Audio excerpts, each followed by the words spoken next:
Champions ট্রফির squad থেকে বাদ পড়ার দিনে ধুমধারাক্কা ব্যাটিং লিটন দাসের। লিটনের মতো তামিমও যেন ভিডিও গেমসের কোনো ব্যাটার। এক ম্যাচে দুই বাংলাদেশি ব্যাটারই পেলেন সেঞ্চুরির দেখা। আনন্দ ভাগাভাগি করলেন একে অপরের সাথে।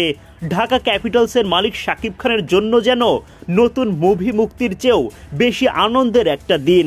পার্টনারশিপের ডাবল সেঞ্চুরি তুলে বিপিএল এর রেকর্ড বুক তছনছ করেন লিটন তামিমরা।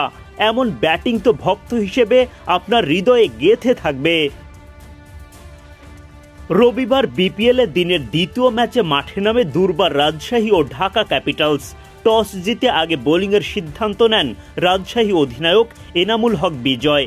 ব্যাটিংয়ে নেমে শুরু থেকে রাজশাহীর ওপর চাপ বাড়ান ঢাকার দুই ওপেনার লিটন দাস ও তানজিদ তামিম। রাজশাহীর বোলারদের পাত্তাই দেননি তারা। সানজামুলের করা ইনিংসের পঞ্চম ওভারে মারকুটে ভূমিকা নেন তামিম। টানা 4 বলে হাঁকান 2টা করে ছক্কা ও 4। ওই ওভারে ঢাকা পায় 21 রান।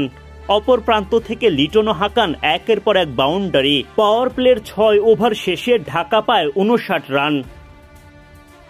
পাওয়ার প্লে শেষ হলেও চলতে থাকে লিটনের পাওয়ার। সপ্তম ওভারে শফিউলকে 2 ছক্কা ও 1-4 হাঁকিয়ে তোলেন 18 রান।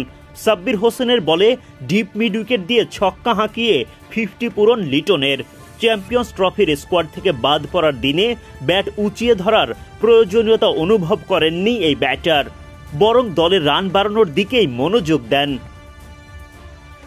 50 পূরণের পরের বলে ফের লিটনের ছক্কা। ওদিকে তানজিদ তামিমও ছক্কায় গ্যালারি মাতিয়ে 50 পূরণ করেন। ব্যাট উঁচিয়ে দেন ভক্তদের অভিবাদনের জবাব।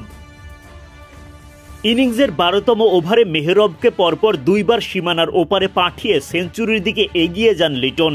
শেষ পর্যন্ত দুর্দান্ত ব্যাটিংয়ে বাউন্ডারির